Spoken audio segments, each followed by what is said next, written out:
bersifat tidak dapat diduga, berubah-berubah, berusia pendek dan tidak penting secara sosial, ekonomi, dan politik. Tren adalah arah urutan peristiwa-peristiwa khusus yang memiliki beberapa momentum dan mampu bertahan lama. Ini kontemporer. Megatrend itu sendiri merupakan perubahan besar yang bisa terjadi di bidang sosial, ekonomi, politik, teknologi. Uh, kita akan mengidentifikasi kekuatan-kekuatan besar dari analisa lingkungan makro ini. Oke, terima kasih Bu Fir. Terima Dilanjutkan kasih. dengan Pak teman kami lagi yaitu Pak Taufik. Silakan Pak. Oke, terima kasih. Lingkungan demografi, satu pertumbuhan populasi dunia, dua bauran usia populasi, tiga pasar etnis dan pasar lain, empat kelompok pendidikan, lima POA rumah tangga, enam pergeseran populasi secara geografis. Berikutnya, lingkungan makro utama lainnya. Adapun lingkungan makro utama yaitu lingkungan ekonomi. Lingkungan ekonomi terbagi atas tiga, yaitu distribusi penghasilan, tabungan, utang, dan kesejahteraan kredit, serta outsourcing dan perdagangan bebas. Lingkungan sosial budaya. Satu, pandangan terhadap dirinya sendiri. Kedua, pandangan terhadap sesamanya. Tiga, pandangan terhadap organisasi. Empat, pandangan terhadap masyarakat. Kelima, pandangan terhadap alam. Keenam, pandangan terhadap alam semesta. 7, ciri-ciri kebudayaan lain yang menarik bagi pemasar. 1, sangat bertahannya nilai budaya dasar. Kedua, keberadaan subbudaya. Ketiga, pergeseran nilai budaya sekunder dari waktu ke waktu. Next. Lingkungan alam. Keempat tren lingkungan alam. 1, kekurangan bahan baku.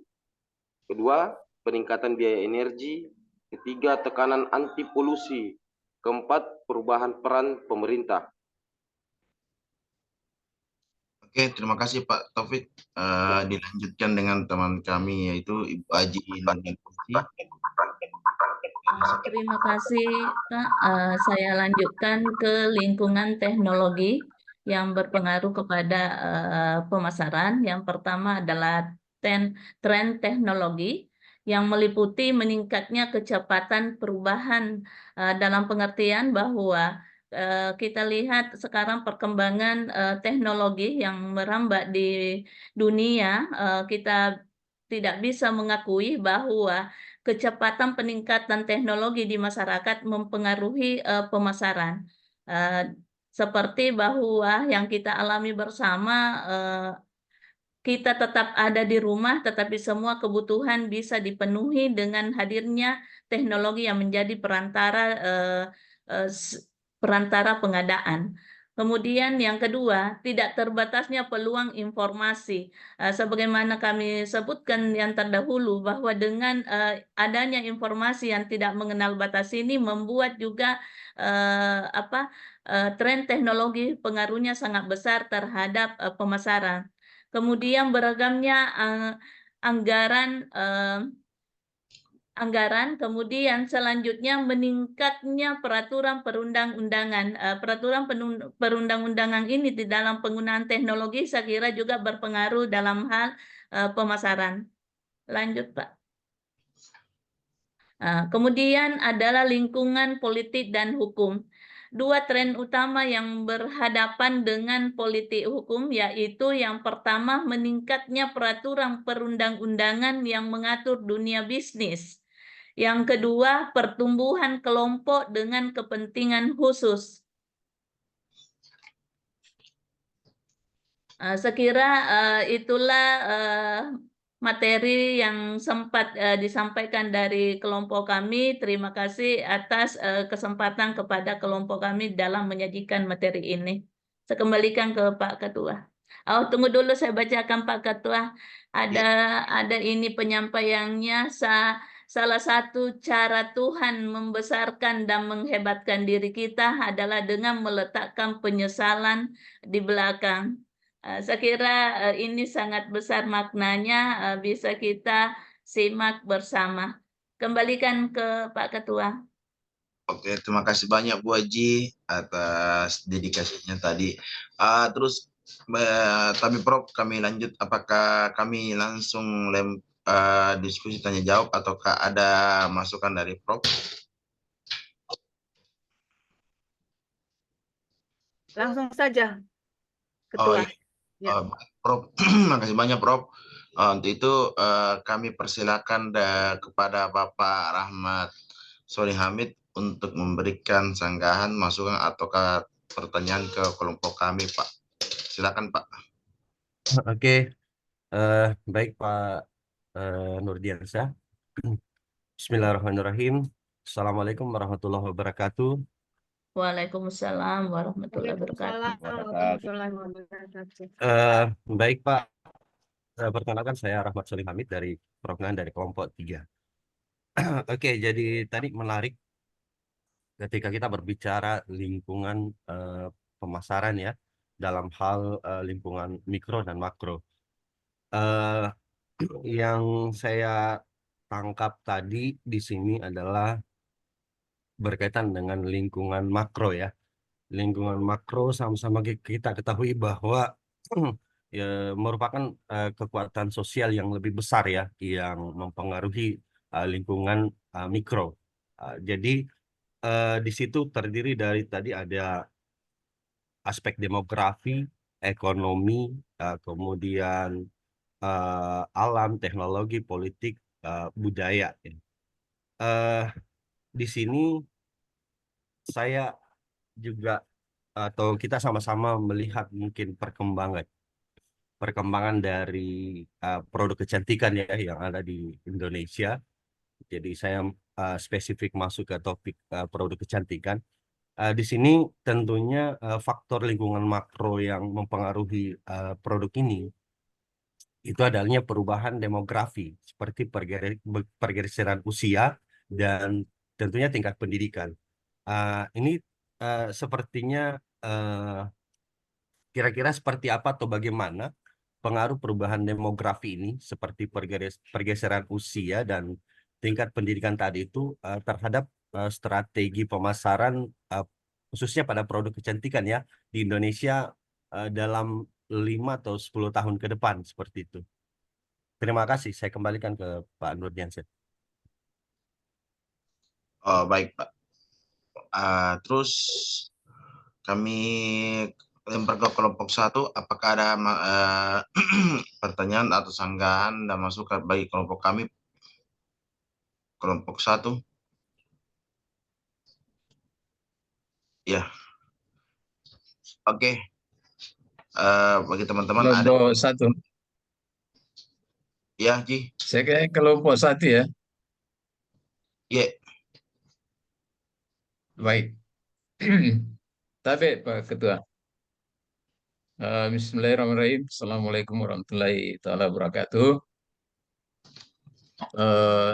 Mencermati tadi pembahasan dari kelompok 2 yang berjudul manajemen pemasaran lanjutan ini. Saya sedikit memberikan masukan dan terkait dengan penjelasan dalam makalah tadi kelompok 2, yaitu dalam manajemen pemasaran dikenal lingkungan mikro perusahaan yang memiliki berbagai kekuatan untuk melayani pelanggan yang terdiri dari perusahaan, pemasok, perantara pemasaran, pelanggan, pesaing, dan publik. Yang kami sedikit mau penjelasannya, hal-hal apa saja perlu diperhatikan untuk meningkatkan pemasaran mikro guna pencapaian maksimal dalam suatu usaha atau perusahaan. Saya kira itu untuk bahan diskusi. Terima kasih Pak Ketua.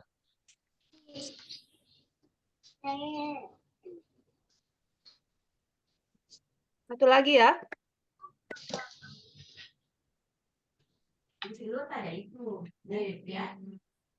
Ya, baik, Prof.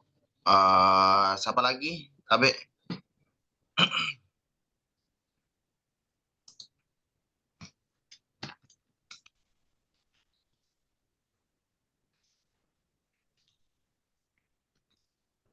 Satu lagi penanya, nggak usah tergantung dari kelompoknya. Kami berikan kesempatan kepada teman-teman yang lain, penanya atau dari kelompok kami ada yang mau memberikan tanggapan kepada penanya ya, dua penanya sebelumnya.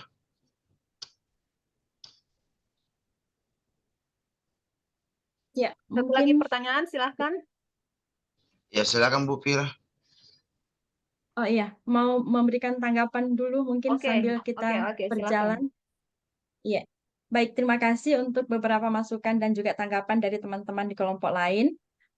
Mungkin saya mau mulai sedikit dari kelompok 3 dalam hal ini Pak Rahmat. Eh, kita tahu bersama bahwa lingkungan makro itu kecenderungannya seperti yang dikatakan slide tadi, ada slide di slide presentasi kami, itu bisa memberikan peluang tetapi juga bisa menjadi ancaman. Secara khusus untuk produk-produk kecantikan, untuk perubahan demografi, kita tahu bahwa sekarang trennya itu adalah anti-aging untuk mungkin usia-usia yang sudah boleh dikatakan lanjut begitu ya, anti-aging. Artinya untuk mengurangi eh, kesan-kesan kesan-kesan tua, mungkin kerutan dan seterusnya. Nah, dengan pemasaran yang baik untuk hal tersebut, kita nangkap peluang nih untuk anti-aging tersebut. Nah, itu merupakan kesempatan-kesempatan kita untuk untuk audiens kita ya, untuk pengguna kita, untuk pasar kita, di mana seperti anti-aging. Kalau saya mau katakan itu salah satu produk kecantikan yang saya tidak sebut merek, tapi secara garis besarnya untuk anti-aging. Nah, usia-usia seperti itu. Tentu ketika pasar ini yang kita lihat dan ini memang yang paling dibutuhkan mungkin ya anti-aging baik pria atau ibu-ibu atau bapak-bapak seperti itu, dari perawatan seperti itu. Nah, kemudian untuk 5 tahun atau 10 tahun ke depan pasti ini masih sangat dibutuhkan. Ini merupakan sebuah kesempatan. Tetapi juga kita tahu bersama bahwa baru-baru ini ada aturan yang keluar untuk beberapa merek kecantikan yang sudah tidak bisa lagi diizinkan untuk diproduksi. Dan itu adalah merek-merek tertentu. Tadi saya coba cari, tapi rupanya saya kehilangan jejak untuk hal tersebut. Nah, ini ancaman. Karena apa? Dengan maraknya kebutuhan anti-aging, misalnya untuk case anti-aging ini, maka kebutuhan semakin meningkat. Produsen-produsen akan menangkap peluang ini dengan mencoba untuk memasarkan hal-hal yang dibutuhkan tersebut tanpa harus memikirkan lebih baik atau lebih dalam tentang bagaimana safety-nya, bagaimana soal kesehatannya, bagaimana dampak-dampak hal tersebut. Nah, itu merupakan ancaman. Jadi, mungkin itu yang bisa saya sampaikan sedikit, nanti teman-teman lain akan menyambung itu.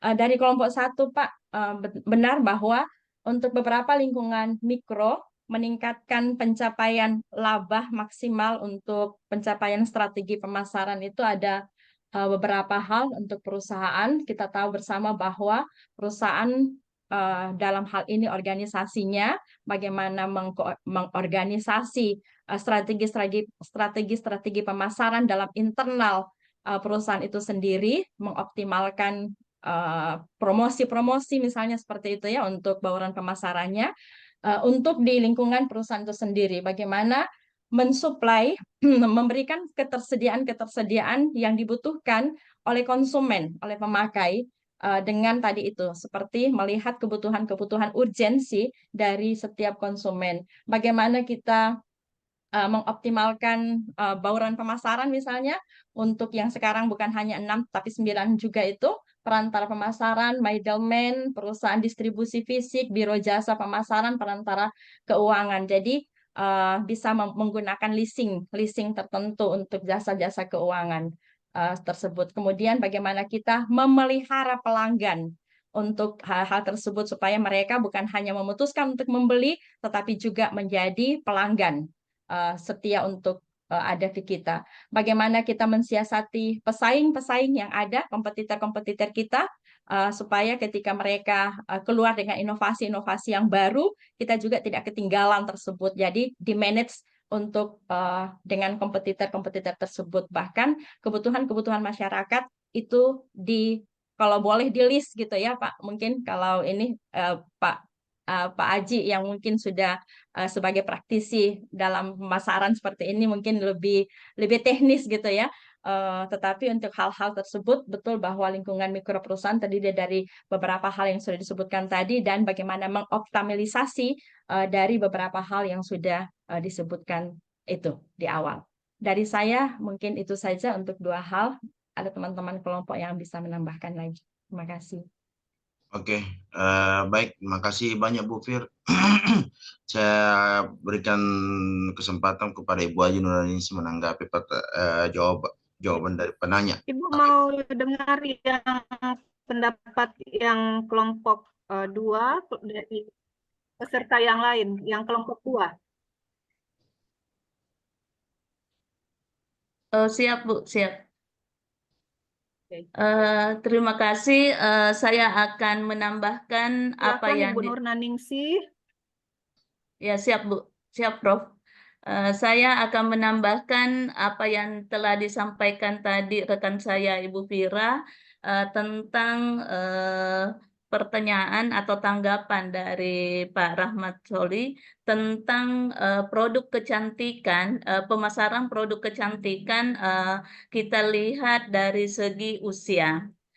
Dalam industri produk memang sangatlah berpengaruh pergeseran demografi, termasuk di dalamnya adalah usia, di mana perusahaan harus jeli bangsa pasar berdasarkan usia yang disasar yang bagaimana.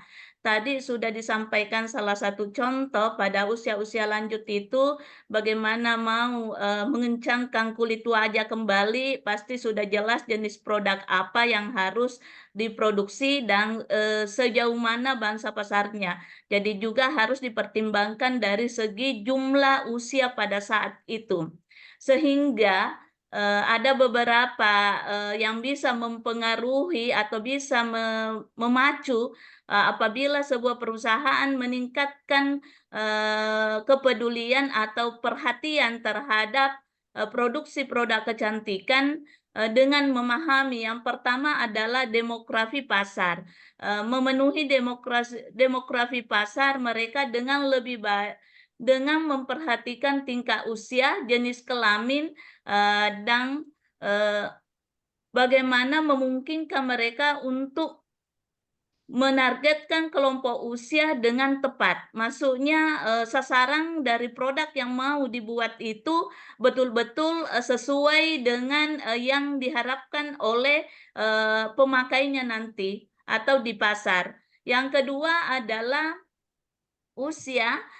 Bukan saja yang kita lihat sekarang agak marak di media sosial, bukan saja usia-usia yang tua yang membutuhkan produk kecantikan, tetapi orang muda pun banyak yang membutuhkan produk kecantikan.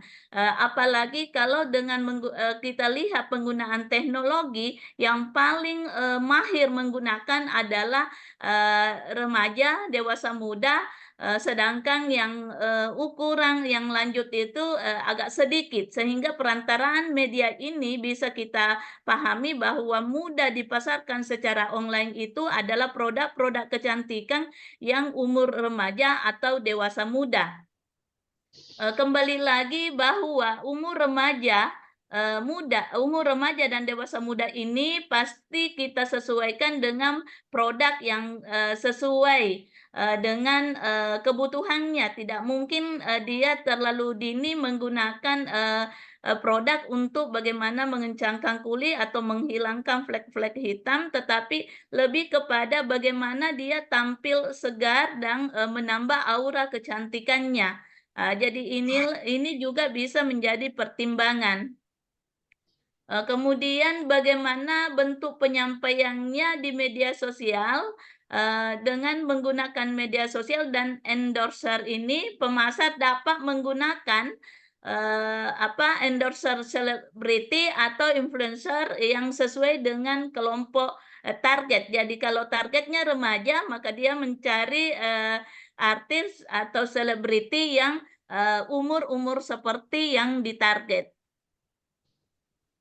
Kemudian kembali memperkuat kampanye pemasaran.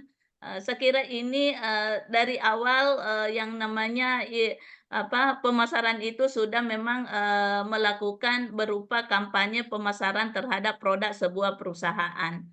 Kemudian dari Pak Aji, saya akan tambahkan sedikit tentang bagaimana meningkatkan penghasilan dengan lingkungan mikro yang perlu dipertimbangkan. Kembali lagi, selalu yang menjadi adalah bangsa pasar yang tepat.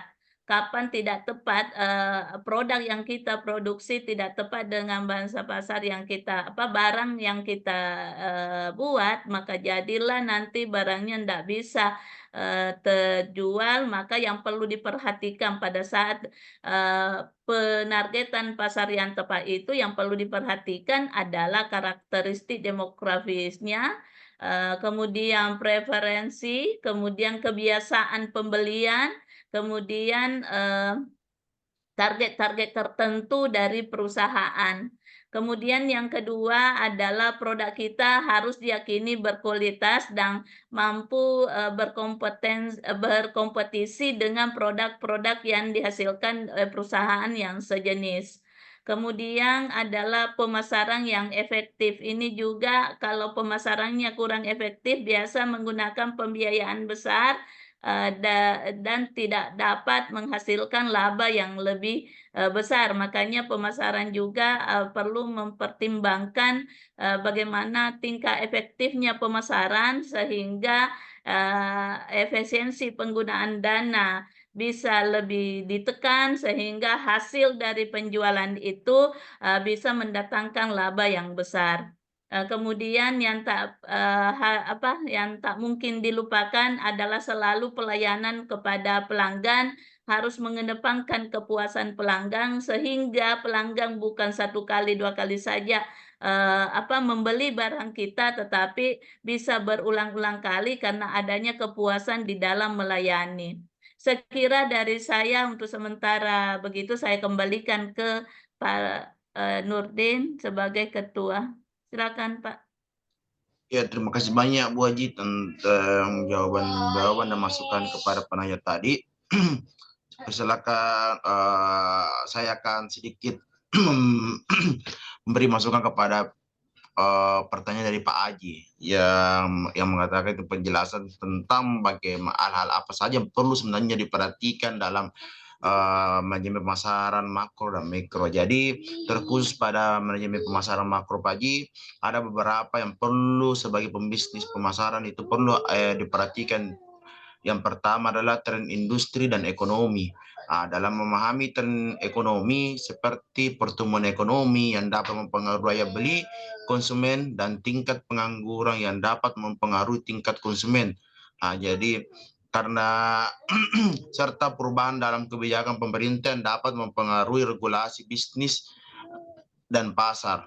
Terus yang keduanya tadi demografi pelanggan. Demografi pelanggan melibatkan pemahaman tentang karakteristik demografi dari segmen pasar target seperti usia, jenis kelamin, pendapatan, tingkat pendidikan, dan lokasi geografis. Ini membantu dalam menyesuaikan pesan pemasaran yang menargetkan pasar dan yang lebih efektif. Terus yang keempat dari pemasaran makro adalah tren budaya dan sosial. Perubahan dan nilai-nilai budaya, tren gaya budaya, dan referensi konsumen dapat mempengaruhi permintaan produk. Jadi dari segi budaya dan nilai-nilai budaya, apalagi tren gaya hidup itu dapat mempengaruhi dapat mempengaruhi permintaan produk atau layanan. Nah, memahami tren-tren ini mungkin sebagai perusahaan dapat menyesuaikan strategi pemasaran mereka. Jadi dari segi tren budaya itu mereka harus pandai menyesuaikan bagaimana strategi-strategi yang mereka harus berikan ke pelanggan untuk menggait hati para pelanggan-pelanggan yang apalagi yang mengutamakan tren gaya hidup yang mewah. Nah, terus dari segmen pemasaran mikro, dari segmen pemasaran mikro itu ada beberapa yang saya bisa kutip di sini. Yang pertama adalah segmentasi pasar. Segmentasi pasar itu melibatkan pembagian pasar menjadi segmen-segmen yang lebih kecil berdasarkan karakteristik seperti demografi, perilaku, dan preferensi. Hal ini mungkin perusahaan untuk menyelesaikan strategi pemasaran mereka memenuhi kebutuhan dan keinginan dari setiap segmen pasar secara lebih spesifik. Yang kedua, mereka harus mengutamakan marketing mix yang biasa dikatakan adalah bauran pemasaran. Marketing mix melibatkan 4 elemen utama, yaitu produk, price harga, dan place tempat, dan promosi. Perusahaan perlu menyesuaikan strategi mereka untuk setiap elemen ini sesuai dengan kebutuhan dan preferensi pasar target mereka.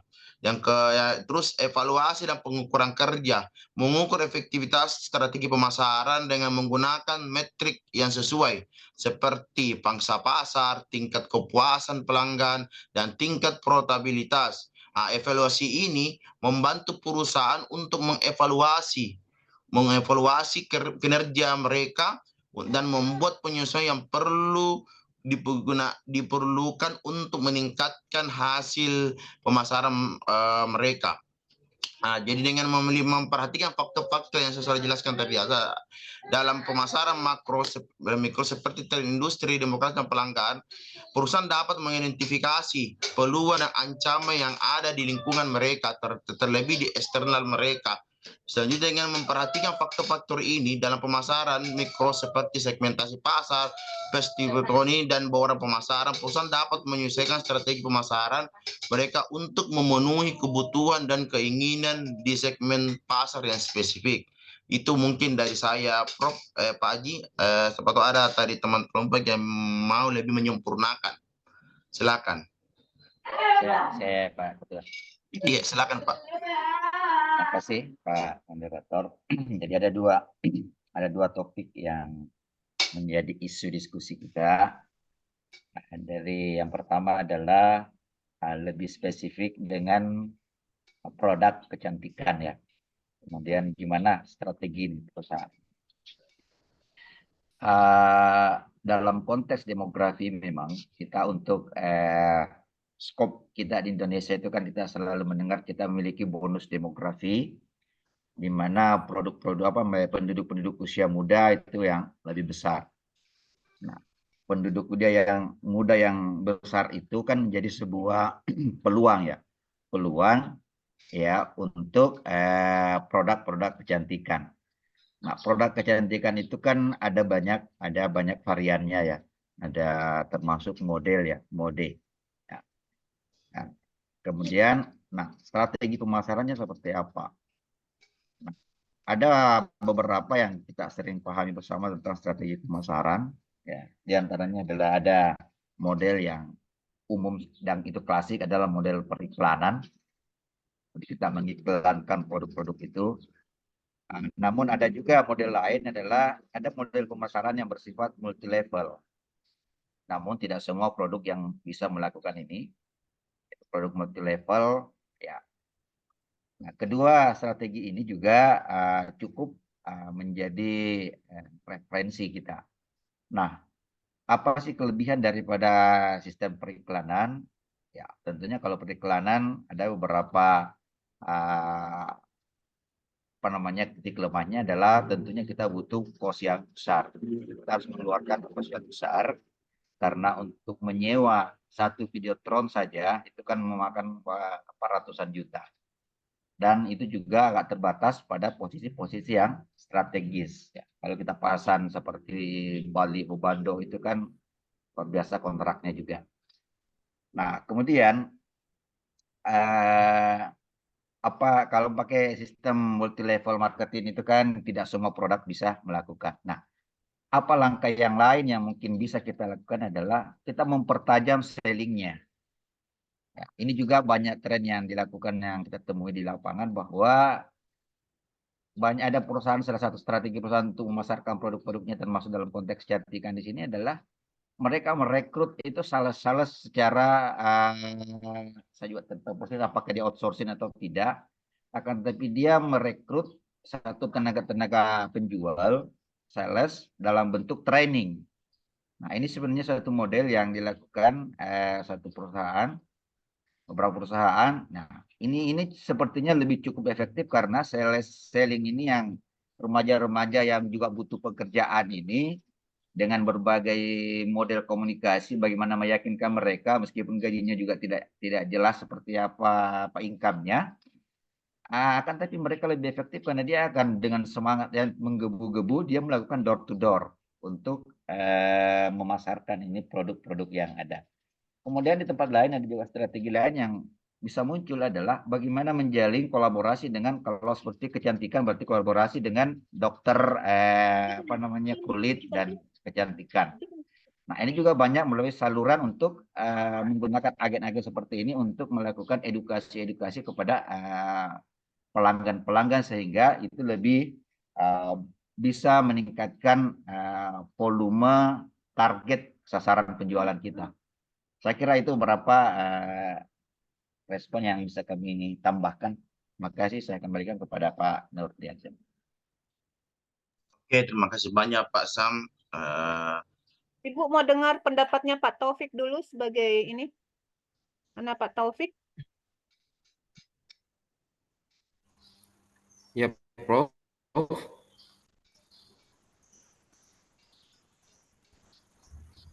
Kedengaran suaraku? Kedengaran nih Pak? Terdengar. Oh iya. Ya, terima kasih banyak. Saya kan tadi sebenarnya saya mau jawab tapi Pak Sam yang duluan jadi ya biar Pak Sam. Strategi pemasaran yang kayak skincare itu ya, yang lagi viral-viralnya ini skincare ini. Mama-mama pada marah-marah gara-gara skincare. Ya, terkadang kalau dalam pemasaran sih sebenarnya kalau saya pakai cukup teori sederhana saja. Kalau memasarkan barang yang sudah viral macam-macam seperti Pak Rahmat bilang tadi skincare itu. Ya, sederhananya ya ikuti tren. Tren pertama itu ya tadi melalui media sosial, TikTok, masih banyak lagi sih sebenarnya. Terus ambil orang yang cantik atau yang ganteng ya paling rata-rata sih sebenarnya sih kalau cowok jarang ya, kurang ya. Mungkin tidak banyak kurang kan. Ya salah satunya mungkin saya tidak pakai skincare juga ya. Ya rata-rata mama-mama itu biasa begitu. Mama-mama yang pengen tampil yang usianya ya rata-rata 20 tahun. Jadi paling tidaklah pakai analisis SWOT lah, lihat dulu. Terus apa ya, kalau model pasarnya dia sih sebenarnya ya sederhana. Pakai media sosial paling cepat sekali. Karena saya lihat ini beredarnya skincare banyak. Contoh misalnya yang melalui YouTuber paling baik itu sebenarnya promosi ya, ambillah contoh MS Glow misalnya, dia harus di TikTok dia gunakan siapa yang dari Manado itu, saya tidak siapa namanya, saya lupa. Terus ada juga digunakan oleh Rans Entertainment, banyak sekali yang gunakan seperti itu, pakai yang seperti orang-orang yang terkenal lah kayak gitu. Itu kan mudah sekali cara pasarnya, karena yang ujung-ujungnya menampilkan hal yang lebih cantik dan lebih baik sehingga orang berpikir, oh saya bisa seperti itu, gaya saya bisa seperti itu dengan menggunakan bahan seperti ini. Mungkin sederhana seperti begitu Pak Rahmat. Kalau strategi pemasarannya sih sebenarnya cukup usianya paling 20 tahun sampai 40 tahun. Tapi kalau 40 tahun ke atas ya mungkin sih ya sedikit lah mungkin ya. Kalau awal-awal juga sih sebenarnya. Ya termasuk perempuan-perempuan yang lagi cari jodoh ya mungkin pakai skincare ya. Macam-macam itu. Usia-usianya saja sih sebenarnya lebih cenderungnya itu rata-rata ke usia. Jadi strategi pemasarannya dilihat dari usia sih sebenarnya.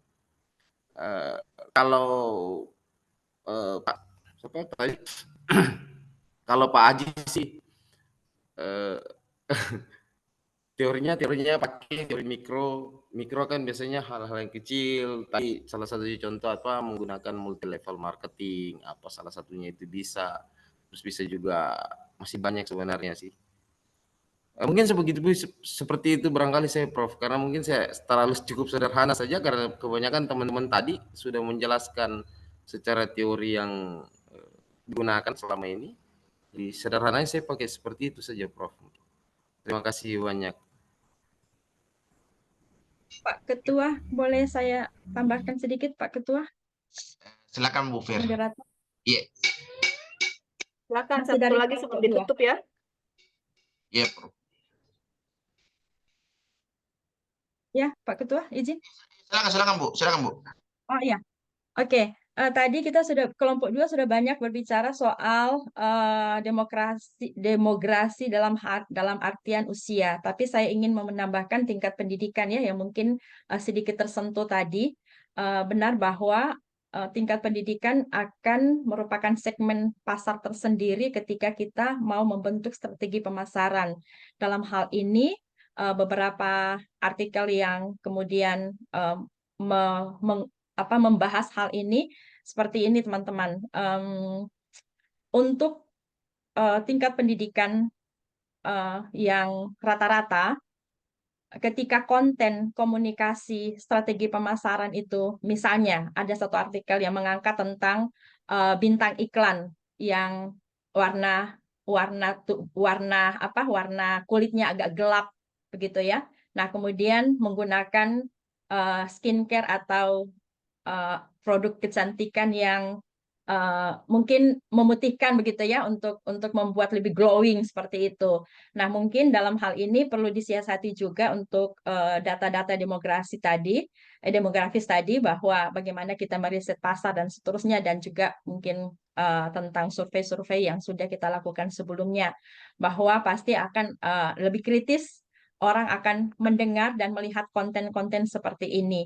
Tetapi di satu sisi ini merupakan sebuah peluang juga untuk bagian pemasaran karena kita bisa lebih memperlebar konten-konten kita dengan tidak hanya menampilkan bintang-bintang iklan yang kulitnya putih begitu ya, kulitnya putih, tetapi juga mungkin ada produk-produk yang kita nangkap nih segmen pasar yang mungkin sawo matang gitu ya, rata-rata kulit Indonesia seperti itu untuk melihat hal seperti ini. Nah, untuk tingkat pendidikan yang melihat ini pasti mereka akan lebih kritis untuk setiap produk glowing dan memutihkan untuk yang kulitnya pasti lebih gelap misalnya ya untuk diputihkan dengan bintang iklan yang tentunya tidak akan diambil dari bintang iklan yang kulitnya gelap seperti itu. Mungkin strategi itu tambahan satu sisi. Terima kasih.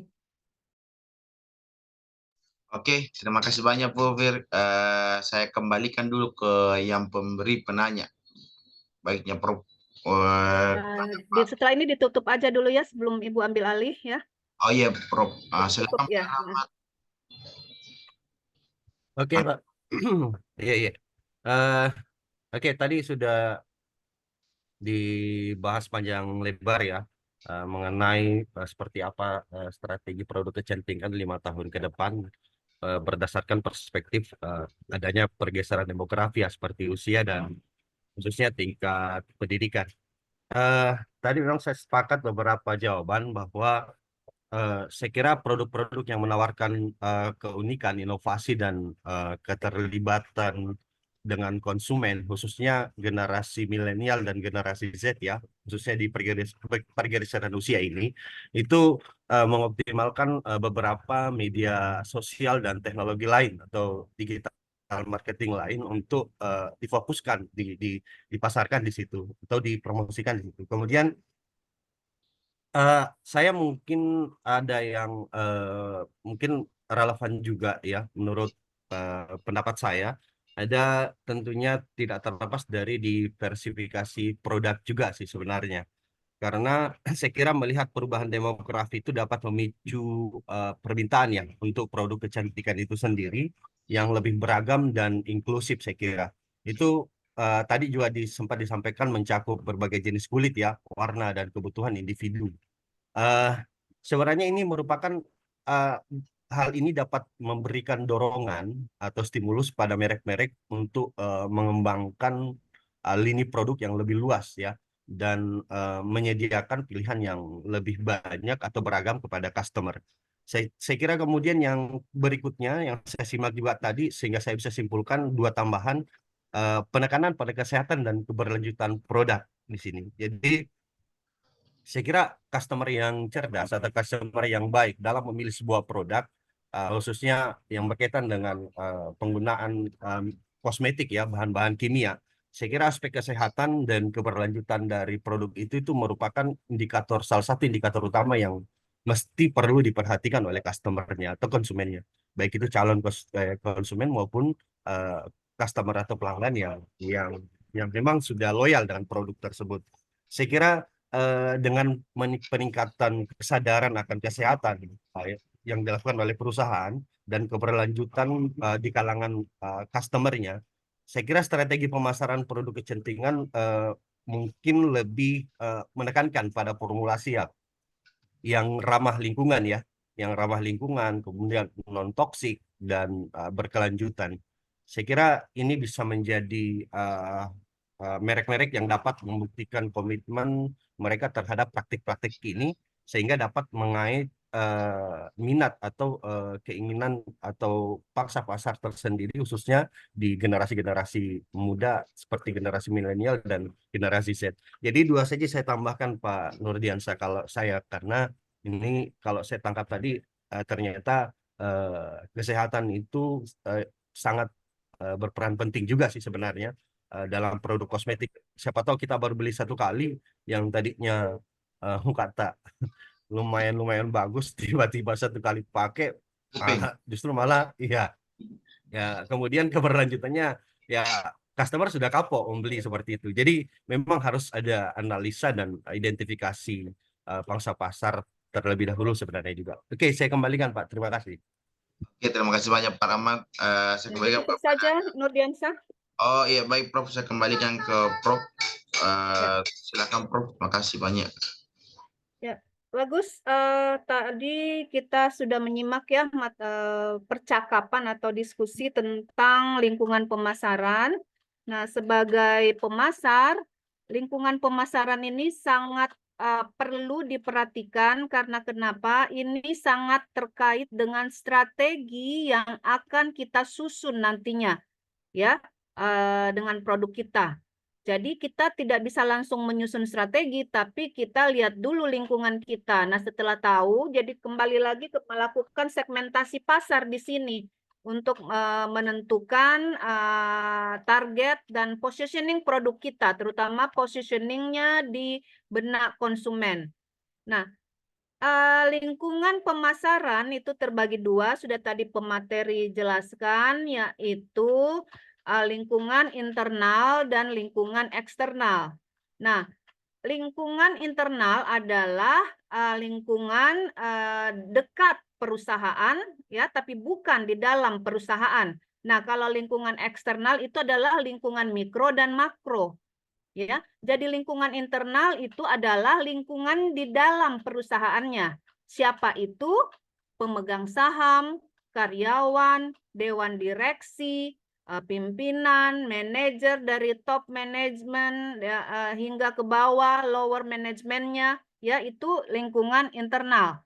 Ya, sementara lingkungan eksternal terbagi dua, yaitu lingkungan mikro dan makro. Nah, siapa itu mikro? Mikro itu ada di situ adalah pesaing, ya, distributor, pemasok, ya. Sementara kemudian lingkungan makronya di situ adalah sumber daya alamnya, pemerintah, kemudian yang lebih besar dari lingkungan mikronya. Ya, jadi ada perubahan pada lingkungan makro akan membawa dampak terhadap lingkungan mikro. Dan lingkungan mikro nanti ini akan memberikan dampak terhadap lingkungan internal.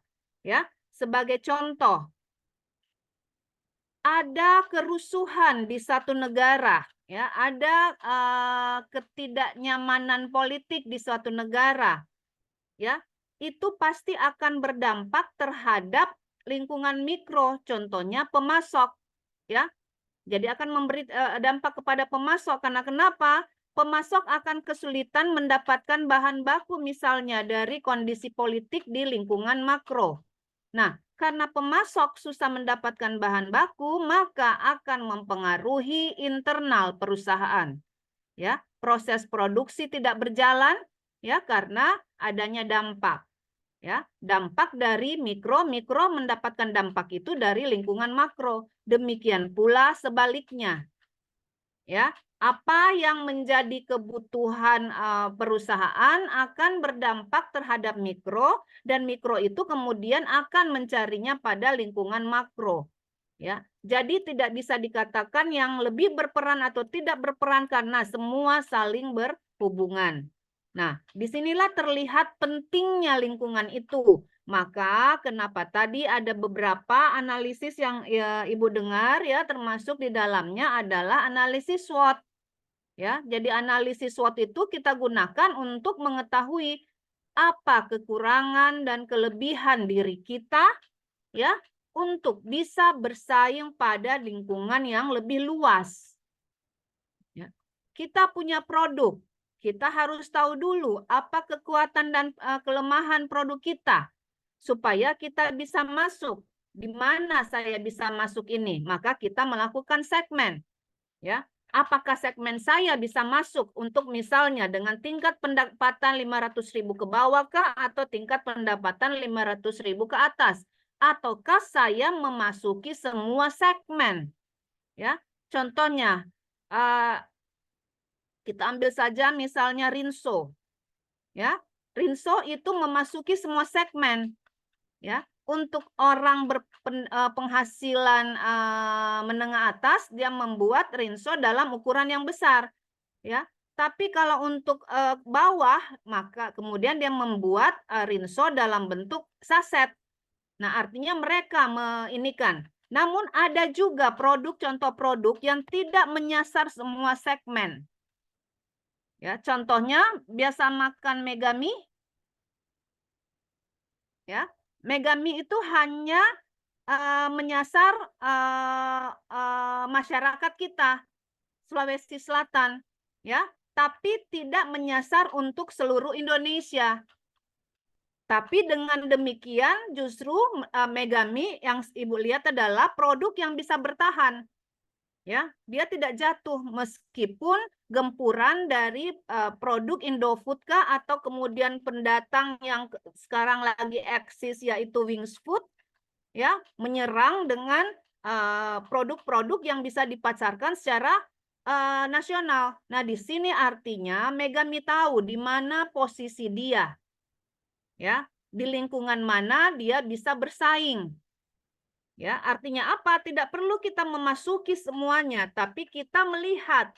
Jadi, dengan kita mengetahui lingkungan, maka kita bisa tahu ya apa yang bisa kita lakukan ya dalam menghadapi persaingan.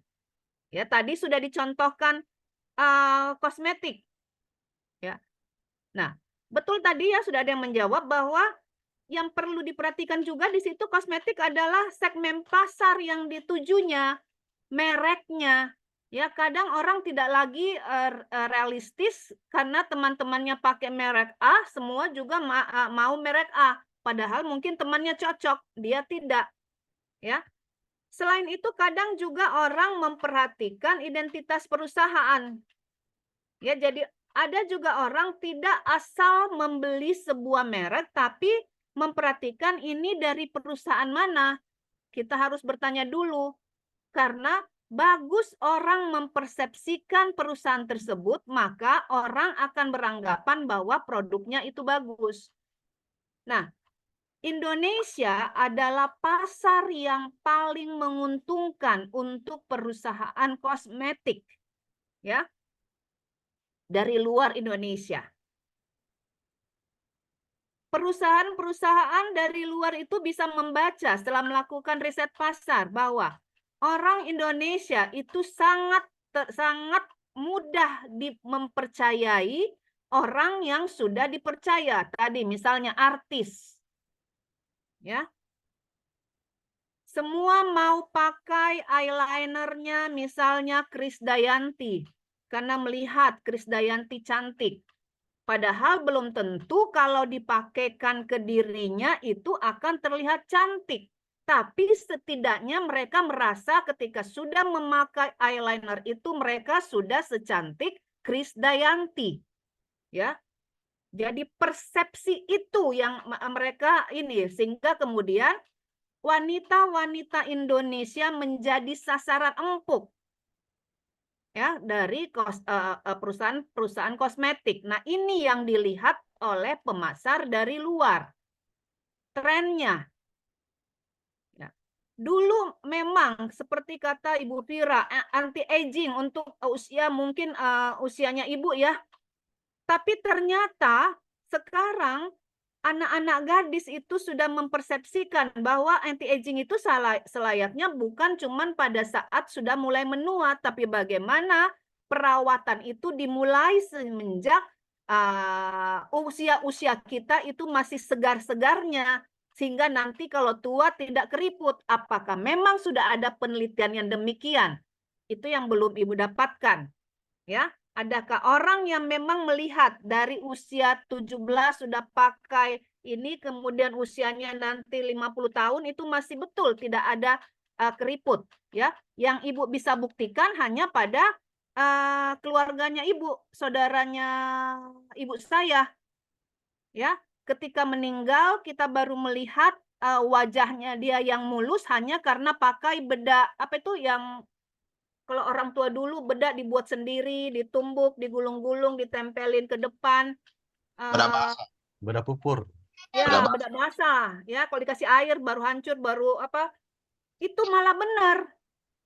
Ya, Ibu lihat kulitnya pada saat baru Ibu lihat wajah aslinya ya setelah meninggal, karena sepanjang hidup ditutupin dengan apa itu bedak itu tadi yang kata Nurdiansa, mungkin juga Nurdiansa pernah pakai ya bedak basah itu, ya. Memang benar, jadi artinya kearifan lokal itu sebenarnya tidak salah. Ya. Kearifan lokal. Nah, ada juga dari dokter. Pernah saya konsul ke dokter, dokternya katakan orang yang menggunakan jilbab, hasil penelitiannya dia ya, orang menggunakan jilbab dengan apa ini? Tertutup yang segini. Ya, yang hanya kelihatan matanya. Cadar, iya. Prof. Iya, cadar ya. Itu ternyata kulit wajahnya itu lebih halus menurut penelitiannya dia. Kenapa? Karena tidak terkontaminasi dengan debu, cahaya matahari, cuaca dingin atau panas. Dia tidak terkontaminasi dengan itu. Sehingga memang bagus. Tapi rujukan ya di Kotler dikatakan faktor rujukan dan salah satu rujukan itu adalah artis, brand. Ya, sehingga kita tetap saja percaya. Lihat, artis cukur alisnya semua langsung mencukur juga. Ya, artis melukis kembali alisnya semua juga kembali melukis. Ya, walaupun kadang sudah tidak seimbang antara lukisan di kanan dengan lukisan yang di kiri. Nah, itulah wanita. Sehingga menjadi sasaran yang empuk bagi pemasar luar secara makro. Nah, yang kedua merek handphone. Ya. Kita kadang tidak berpikir lagi tentang apakah memang handphone itu berguna untuk kita.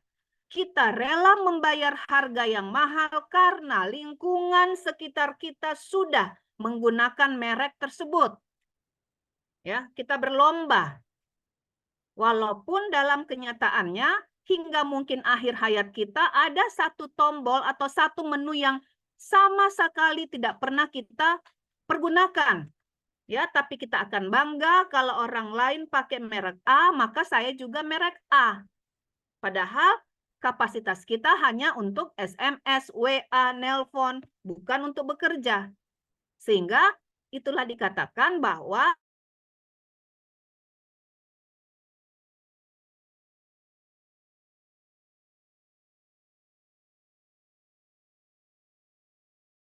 bisa dilakukan oleh perusahaan dengan melihat bahwa lingkungan pemasaran kita memang sangat cepat berubah. Jadi lingkungan itu tidak tidak dinamis, selalu berubah. Ya. Nah, salah satu tadi sudah disebutkan bahwa lihat kekuatanmu, lihat kelemahanmu, lihat tantanganmu, lihat sainganmu, ya. Tapi juga kita kemudian harus menambahkan bahwa lihat kondisi politik, ya, untuk memahami lingkungan. Lihat kondisi politik, lihat kondisi ekonomi, sosial, di mana kemudian kita melihat bahwa teknologi itu sangat cepat perkembangannya, ya. Teknologi sangat cepat sekarang. Kita baru bilang A, kemudian sudah muncul lagi produk B, ya. Bahkan mungkin saja bisa dipasarkan bersamaan karena teknologi itu. Karena sekarang kan pemasaran tidak ada batas lagi, ya. Tidak ada ini, semua orang bebas memasarkan kalau sudah masuk ke marketplace, ya. Sisa yang perlu diperhatikan adalah supaya konsumen puas adalah pendistribusiannya bagaimana, ya. Nah, kalau untuk pendistribusian, maka kita mungkin bisa menggunakan strategi kolaborasi, ya. Bisa kolaborasi kah, atau bisa kita menggunakan strategi ekspansi kah, atau kita bisa sekalian membangun pabrik di luar negeri kah, ya. Misalnya kita mau menjual rendang, kenapa tidak? Daripada kita mengimpor rendang atau mengekspor rendang dari negara kita, lebih bagus kita mendirikan usaha di luar negeri supaya rendangnya baik, tidak rusak. Nah, itu. Contoh yang paling konkret lagi adalah bahwa politik. Kita tidak punya ikatan kerjasama dengan Israel, ya, maka lingkungan politik juga itu akan membuat akan berdampak terhadap mikro perusahaan, lingkungan mikro. Ya, pemasok tidak akan mungkin mendapatkan bahan-bahan yang dibutuhkan dari Israel. Ya, dan itu pasti tidak akan sampai ke konsumen. Beda kalau misalnya karena kita tidak punya kegiatan hubungan negara dengan Israel, tapi mungkin Israel menginikan ke negara lain yang punya kerjasama dengan kita, ya, sehingga kemudian barang tersebut bisa masuk ke perusahaan kita dengan nama dari perusahaan yang lain. Nah, ini adalah strategi kolaborasi, ya, kolaborasi yang bisa dilakukan oleh perusahaan yang tidak memiliki hubungan politik dengan negara kita, tapi menggunakan makelar, ya, atau perantara dari negara lain, ya. Jadi di situ sebenarnya kalau untuk perusahaan kosmetik memang harus memperhatikan sebenarnya persepsi dari masyarakat selain dari kebutuhan dan keinginan. Ya, kita sangat tergantung dari pandangannya orang. Ya, jarang kita menggunakan produk itu karena terutama wanita, ya, jarang menggunakan produk kecantikan karena kita percaya, ya, dengan produk tersebut, tapi karena kita merujuk pada orang yang suka. Namun dalam menyusun strategi untuk menghadapi perubahan lingkungan, ya, itu sangat bervariasi. Tidak bisa kita melihat bahwa strategi A berhasil di perusahaan A, langsung kita juga mau menggunakan strategi tersebut. Karena itu tergantung dari skala industri kita, ya, tergantung dari target pasar kita, ya, tergantung juga dari apa sebenarnya yang ingin kita capai pada pasar atau posisi yang kita capai pada pasar, ya. Jadi kita mesti lihat dulu apakah pesaing kita ingin menjadi pemimpin pasarkah, atau pengikut pasarkah, atau pasar cerukkah? Nah, itu tergantung dari situ, ya. Namun semuanya diperlukan adalah kita memang perlu menganalisis dari pasar-pasar yang kita tuju sebelum kita memutuskan bahwa inilah pasar yang ingin saya kelola, atau inilah pasar di mana produk saya akan saya lempar, ya. Mungkin itu tambahan sedikit dari Ibu ya. Kalau dengar tadi presentasinya udah pada matang dalam membicarakan tentang lingkungan pemasaran, walaupun tadi Ibu katakan bahwa satu strategi A belum tentu akan berhasil pada strategi kita karena kita hidup dalam lingkungan yang berbeda, ya. Baik, kembali ke ketua tingkat untuk menutup. Oke, terima kasih banyak Prof atas masukannya. Jadi dari dua pembahasan ini kita sangat banyak mengetahui tentang strategi pemasaran baik itu di bidang makro dan mikro, apalagi skincare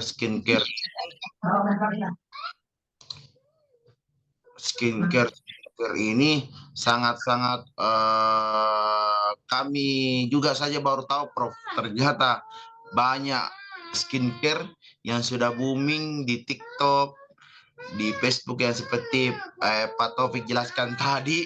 Karena saya salah satu bukan pemakai skincare, saya cuma pemakai bedak basah. Sekarang ada skincare untuk cowok juga kan? Ada Prof. Ada, ya. Cuman jangan sampai pakai skincare terus disuruh angkat batu dari luar, lupa bahwa kalian laki-laki. Ya, langsung ambil payung. Ya juga. Takutnya Prof, kalau saya pakai skincare nanti berbeda lagi pendapatnya. Ada apa ini?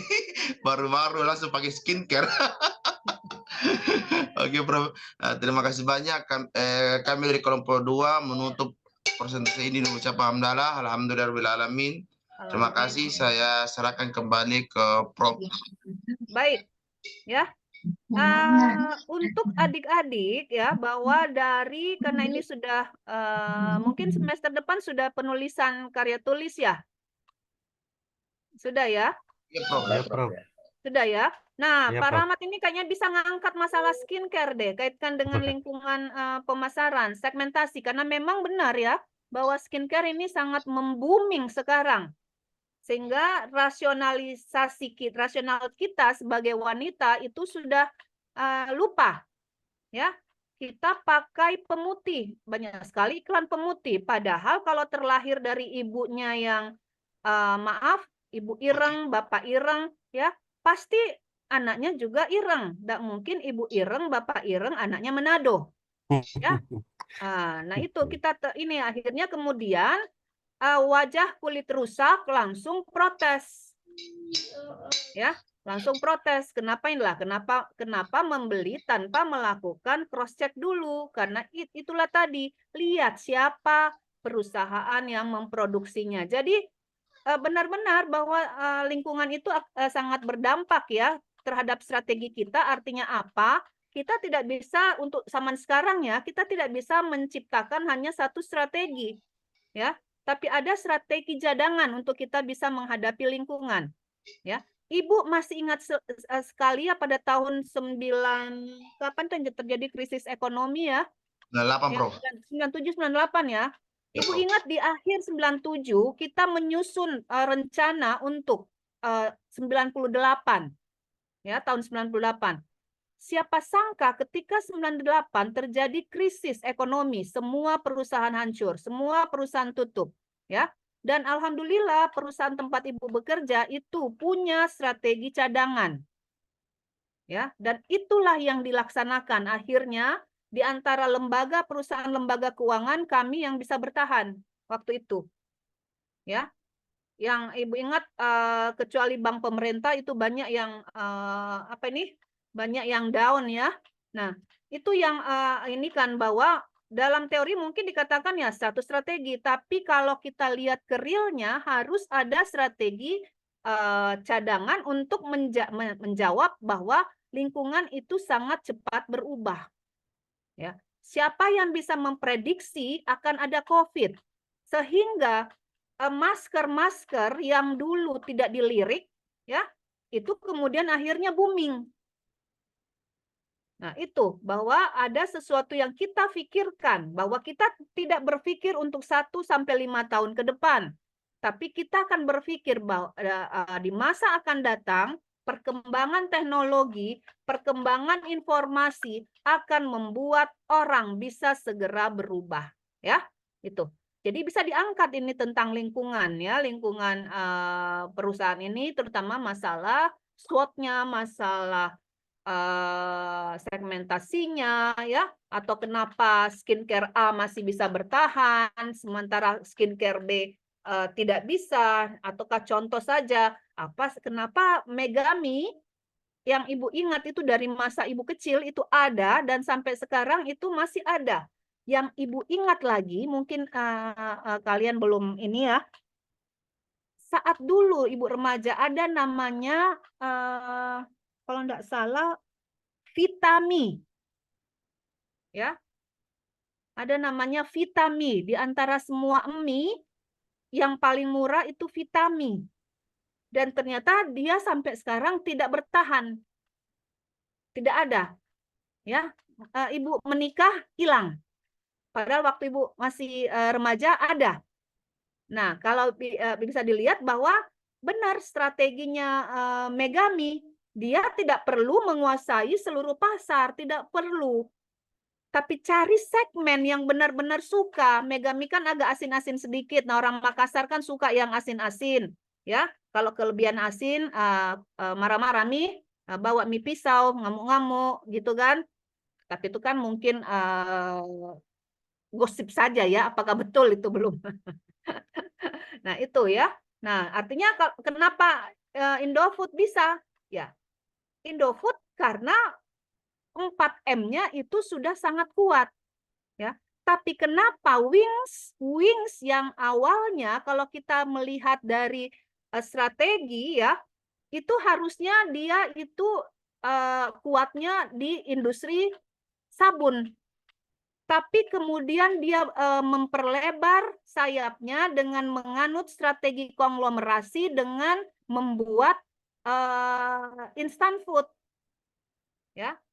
Nah, waktu dia berhasil mengalahkan Indofood dari segi pasar mie gorengnya, ada wawancara yang ibu baca di majalah, itu dia mengatakan bahwa dia melakukan strategi ghost shipping atau memata-matai pesaing. Dan dia memata-matai Indofood selama 5 tahun. Ya, selama 5 tahun untuk melihat apa yang belum ada dari produk Indomie goreng. Apanya yang tidak ada. Apa yang membuat konsumen jenuh. Ya, ternyata pada saat dia memata-mata itu konsumen memang sudah jenuh. Indofood terlena. Ya. Indofood terlena karena menganggap bahwa mereka tidak ada yang ini karena mereka pemimpin pasar. Ya. Sehingga kemudian Indofood menolak permintaan tawaran dari Indosiar untuk membeli hak siar dari Akademi Fantasi Indosiar. Dulu ada AVI ya. Masih ingat enggak? AVI. Pertama sekali AVI. Ingat, Prof. Ingat ya, kalau usia-usia Iya, kayak saya ini pasti ingat. Kalau usia yang ini mungkin sudah tidak ingat lagi, ya. Oh, memang tidak ingat kayaknya ya. Nah, yang berani membeli pada saat itu karena memang mau meluncurkan produknya adalah Wings Food. Dan setelah 1 tahun AVI Indosiar apa ini terkenal gitu ya, itu juga mendongkrak penjualannya dari Wings Food yang hanya menambahkan 1 produk pada mie gorengnya, yaitu kriuk-kriuk atau kerupuk, ya, yang tidak dipunyai oleh Indofood. Nah, ini artinya dia bisa membaca perubahan lingkungan, pergeseran lingkungan. Orang tidak menganggap mungkin bahwa kerupuk itu bisa diinstankan dengan mie instan. Tapi Wings Food membaca itu dengan analisisnya selama 5 tahun. Ya, nah kita lihat sekarang Wings Food melebar kepada kecap kah, minyak, ya, dengan logo sedapnya itu. Nah itu salah satu bahwa kalau memang perusahaan mampu membaca lingkungannya, mampu membaca lingkungan yang terus berubah. Ya, baik. Minggu depan pertemuan terakhir ya, kelompok terakhir ya untuk pertemuan Baik, Prof. kita. Siap. Ya, ketua kelas minggu depan juga segera kabari. Jadi setelah perkuliahan kita minggu depan, kabari pengajar yang berikutnya supaya tidak terputus. Ya, jangan sampai terputus supaya kita efektifkan waktu. Ya, baik, dengan ucapan alhamdulillahirobbil alamin, hari ini kita sudah menambah ilmu kita atau memperluas ilmu kita atau menambah wawasan kita ya. Tidak ada orang yang maksudnya gini, jangan seperti gelas yang sudah penuh ya, karena gelasnya sudah penuh hingga kemudian tidak mau mengisi kembali gelas tersebut ya. Tapi kalau gelas itu diisi kan ada yang tumpah kan. Nah, anggaplah yang tumpah itu adalah yang lalu ya, sementara yang masuk itu adalah sesuatu yang baru.